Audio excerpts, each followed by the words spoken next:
नमस्कार दोस्तों। हम बात करेंगे इस वीडियो में मध्य प्रदेश के राष्ट्रीय उद्यानों की। जो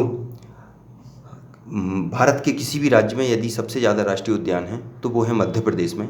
इसमें लगभग 12 राष्ट्रीय उद्यान और 30 अभ्यारण्य हैं, जिसके अंतर्गत लगभग 11,000 वर्ग किलोमीटर क्षेत्र आता है इन राष्ट्रीय उद्यानों में या अभ्यारण्यों में। और मध्य प्रदेश के 12 राष्ट्रीय उद्यानों में से 6 में प्रोजेक्ट टाइगर लगाया गया है। अभी प्रोजेक्ट टाइगर क्या होता है? इसके दुनिया में जन्मदाता प्रोजेक्ट टाइगरों के लिए विशेष संरक्षण दिया जाता है, जहां वो प्रोजेक्ट टाइगर कहलाता है। अच्छा, इसमें दुनिया में इसे लाने वाले या दुनिया में इसके जन्मदाता प्रोजेक्ट टाइगर के गैनी मैनफोर्ड कहलाते हैं, और भारत में इसके जन्मदाता कैलाश सांखेल कहलाते हैं। ये मोस्ट इंपॉर्टेंट है, ये नाम पूछे जाते हैं। अब हम बात करते हैं इनकी राष्ट्रीय उद्यानों की। तो जैसे मध्य प्रदेश का सबसे बड़ा राष्ट्रीय उद्यान और सबसे प्राचीन राष्ट्रीय उद्यान कान्हा-किसली है, जैसे कि उत्तराखंड का जिम कॉर्बेट है और असम का कांजीरंगा राष्ट्रीय उद्यान है। इनके साथ में इसका भी नाम आता है क्योंकि ये भी बहुत प्राचीन है और बड़ा भी है काफ़ी। तो ये मध्य प्रदेश का जो राष्ट्रीय पशु है बारहसिंगा, उसके संरक्षण के लिए 1933 में अभ्यारण्य बनाया गया था इसको, और 1955 में इसको राष्ट्रीय उद्यान का दर्जा दिया गया। फिर उसके बाद 1974 में इसको प्रोजेक्ट टाइगर में शामिल किया गया, जो मंडला जिले में है और लगभग 940 वर्ग किलोमीटर में फैला है। इसमें हेलो और बंजर घाटियाँ हैं, इसमें एक हवाई पट्टी भी है, और इसके अलावा बारहसिंगा के अलावा इसमें चीतल, हिरण, सांवर, गौर, भालू, बाघ, तेंदुआ आदि जानवर भी पाए जाते हैं। इसमें अमेरिका के सहयोग से अमेरिका के नेशनल पार्क सर्विस से पार्क इंटरप्रिटेशन योजना भी लागू की गई, और इसमें एक कान्हा-किसली और एक बांधवगढ़ दोनों में जंगल गलियारा योजना भी लागू की गई। तो इसलिए बहुत ही महत्वपूर्ण है। इसके बाद हम दूसरे की बात करेंगे। ये था हमारा मध्य प्रदेश का सबसे बड़ा राष्ट्रीय उद्यान कान्हा-किसली। अब इसके बाद सबसे छोटा है फॉसिल राष्ट्रीय उद्यान या जीवाश्म राष्ट्रीय उद्यान, जिसकी स्थापना 1968 में की गई, और ये उमरिया जिले में है। हालांकि इसका उमरिया जिले में नहीं, डिंडोरी जिले में है। इसका थोड़ा सा हिस्सा मंडला जिले में भी आता है, और ये सबसे छोटा राष्ट्रीय उद्यान कहलाता है।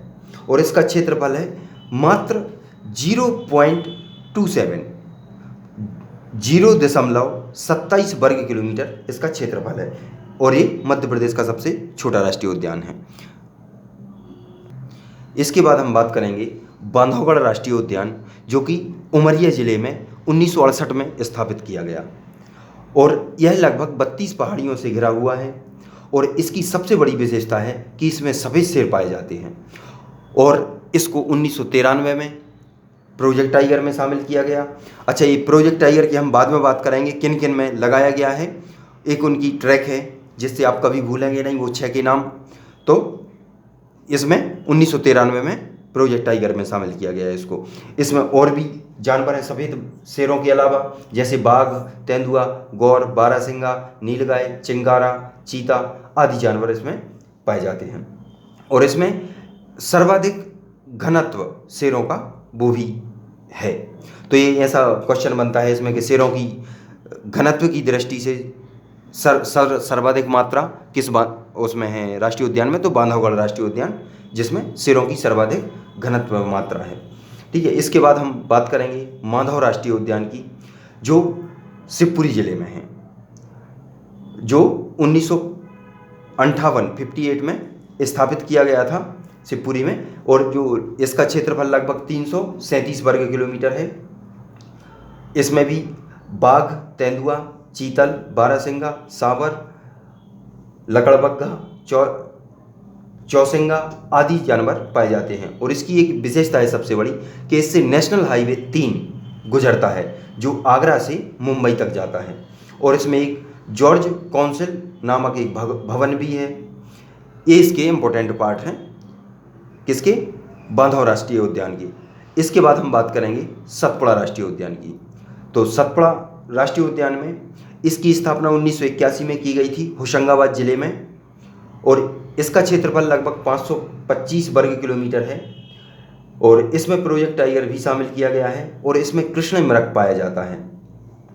और इस कृष्ण मृग के अलावा बाघ, तेंदुआ, सांवर, चीतल, नीलगाय, भालू, काला हिरण, और यह पक्षियों के लिए भी अनेक प्रजातियां इसमें पाई जाती हैं, तो पक्षियों के लिए भी जाना जाता है। जैसे धनेश और मोर, ये प्रमुख यहाँ के पक्षी हैं। इसके अलावा हम बात करेंगे पन्ना राष्ट्रीय उद्यान की। पन्ना राष्ट्रीय उद्यान, ये भी इसकी स्थापना भी 1981 में हुई, जो छतरपुर एवं पन्ना जिलों की सीमा में है। और इसका क्षेत्रफल लगभग 543 वर्ग किलोमीटर है।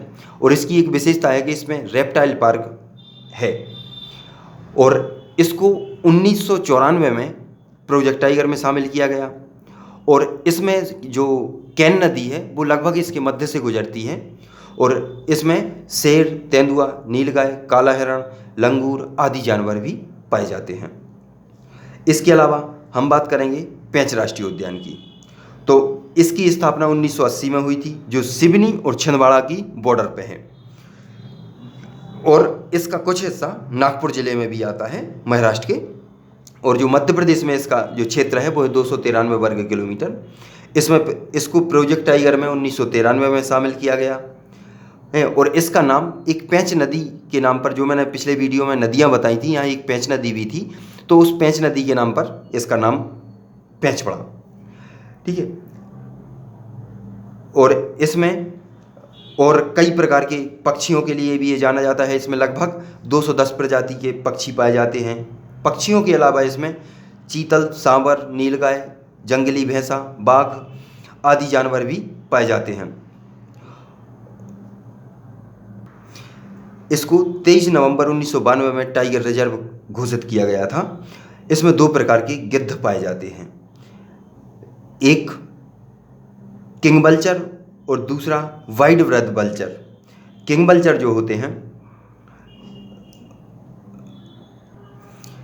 जिनके गले में लाल घेरा होता है, और जो वाइड ब्रेथ वल्चर होते हैं उनके पीछे सफ़ेद धारियाँ होती हैं। यह यहाँ और राजतोता भी पाया जाता है, जिसे करण मिट्ठू कहा जाता है, वो इसी में पाया जाता है। और इसमें एक दूधराज पक्षी, जो मध्य प्रदेश का राष्ट्रीय पक्षी है, वो इसी राष्ट्रीय उद्यान में पाया जाता है। तो वो दूधराज पक्षी यहीं पाया जाता है। और इसमें एक तोतला डैम भी है, जो पशु पक्षियों के लिए पानी की व्यवस्था रहती है, जिससे वो। और इसमें एक मूवी भी बनी थी इस पे, पेंच राष्ट्रीय उद्यान पे, द जंगल बुक, जिसमें मोगली था, वो मोगली वाली, और मूवी का नाम है द जंगल बुक। और इसका नाम इंदिरा गांधी प्रियदर्शनी राष्ट्रीय उद्यान रखा गया है, दूसरा नाम है जो वो।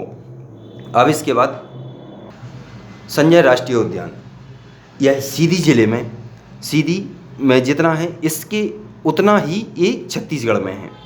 तो सीधी में, और लगभग इसका क्षेत्रफल जो मध्य प्रदेश में है वो 466 वर्ग किलोमीटर है। और इसका पुराना नाम है डुबरी राष्ट्रीय उद्यान। और इसकी स्थापना 1981 में की गई थी। इसको राष्ट्रीय उद्यान और घोषित किया गया था, और इसको प्रोजेक्ट टाइगर में 2008 में शामिल किया गया था। इसमें बाघ, तेंदुआ, चीतल, सांबर, नीलगाय आदि जानवर पाए जाते हैं। और इसमें सबसे ज़्यादा जो वन पाए जाते हैं, मतलब वृक्ष पाए जाते हैं, वो साल के वन पाए जाते हैं। ठीक है। और इसमें पक्षियों की भी अनेक लगभग 310 के लगभग प्रजातियां पाई जाती हैं, वो इसमें भी पाई जाती हैं। ठीक है। इसके बाद हम बात करेंगे ओमकारेश्वर। ओमकारेश्वर राष्ट्रीय उद्यान, यह खंडवा जिले में स्थापित किया गया है, और लगभग 2004 में इसकी स्थापना की गई थी, और ये 293 वर्ग किलोमीटर में है। इसके बाद हम धार के डायनासोर की बात करेंगे, डायनासोर राष्ट्रीय उद्यान की, जो धार जिले में है और 108 वर्ग किलोमीटर में फैला है, जिसमें डायनासोर के जीवाश्म पाए गए हैं। इसलिए उस पर्पज से इसको 2010 में राष्ट्रीय उद्यान का दर्जा दिया गया। और इसके बाद वन विहार, जो कि भोपाल शहर में स्थित है, झील के जस्ट बगल में। और इसकी स्थापना 18 फरवरी 1979 में भोपाल में की गई और इसका क्षेत्रफल 4.45 वर्ग किलोमीटर है। और इसको 18 जनवरी 1983 को राष्ट्रीय उद्यान का दर्जा प्राप्त हुआ। यह एकमात्र ऐसा राष्ट्रीय उद्यान है जिसमें सर्प पाए जाते हैं, और सर्प के अलावा और भी सभी जानवर जो मध्य प्रदेश में लगभग जानवर पाए जाते हैं वो सभी देखने को मिल जाते हैं। इसको आधुनिक चिड़ियाघर के रूप में डेवलप किया जा रहा है। इसके बाद जो नया बना है अभी 2018 में, वो है कूनो पालनपुर। हालांकि पहले ये अभ्यारण्य हुआ करता था, लेकिन अब इसको 2018 से राष्ट्रीय उद्यान का दर्जा दिया गया। और इसमें एक विशेष प्रजाति के शेर, जिनको एशियाई शेरों के नाम से जाना जाता है, जो गुजरात के गिरके वन से लाए गए हैं, वो इसमें पाले जा रहे हैं। गुजरात के गिरके वन से एशियाई शेर लाए गए जो इसमें रखे गए हैं, और ये श्योपुर जिले में आता है। तो ये हैं दोस्तों मध्य प्रदेश के राष्ट्रीय उद्यान। अब यहाँ बात करते हैं अपन कि मध्य प्रदेश के 6 राष्ट्रीय उद्यानों में टाइगर प्रोजेक्ट लागू किया गया है। वो कौन कौन से हैं? तो कान्हा-केसली, पेंच और सतपुड़ा, बांधवगढ़, पन्ना और संजय, ये 6 ऐसे राष्ट्रीय उद्यान हैं जिनमें प्रोजेक्ट टाइगर लागू किया गया है। टाइगरों को विशेष संरक्षण दिया जाता है। ठीक है दोस्तों, अब हम नेक्स्ट वीडियो के साथ मिलेंगे और उसमें अभ्यारण्यों की बात करेंगे, मध्य प्रदेश में कितने अभ्यारण्य हैं। तो आप लोग देखते रहिए। जय हिंद।